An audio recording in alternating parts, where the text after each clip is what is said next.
Calculer l'aire d'un trapèze, c'est ce que nous allons apprendre à faire dans cette vidéo que vous retrouverez sur le site monclasseurdemaths.fr. Alors tout d'abord un petit rappel sur ce qu'est un trapèze. Un trapèze est un quadrilatère qui a deux côtés opposés parallèles.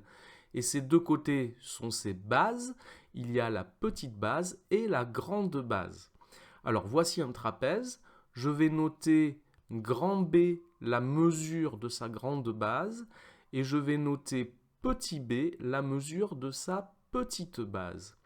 Et entre les deux bases, la distance mesurée perpendiculairement aux deux bases, ici, s'appelle la hauteur du trapèze. Et donc, h est la mesure de la hauteur du trapèze. Il est important de noter que la hauteur d'un trapèze est mesurée perpendiculairement aux deux bases. Alors, je vais donc calculer l'aire de ce trapèze et pour cela, je vais utiliser un deuxième trapèze absolument identique au premier, superposable au premier, que je vais disposer comme ceci. L'aire de la figure que j'ai maintenant à l'écran mesure donc le double de l'aire du trapèze dont je veux calculer l'aire. Alors, sur ce trapèze que j'ai ajouté, sur son extrémité gauche, je vais découper un triangle rectangle comme ceci que je vais disposer de l'autre côté de la figure comme ceci et j'obtiens ainsi une figure que je peux facilement identifier. Il s'agit d'un rectangle.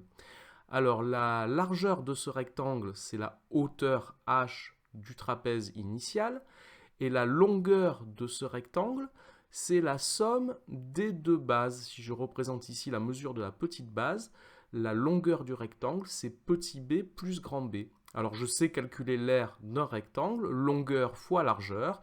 La longueur, c'est donc la somme des deux bases, et la largeur, c'est donc la hauteur. Donc moi, ce qui m'intéresse, ce n'est pas l'aire de ce rectangle, c'est l'aire d'un trapèze, du trapèze initial, qui mesure donc la moitié de l'aire du rectangle, et j'en déduis donc la formule qui me permet de calculer l'aire du trapèze.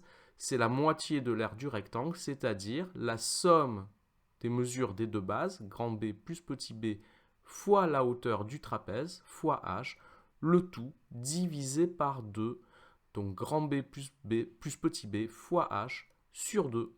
Voici la formule qui permet de calculer l'aire d'un trapèze.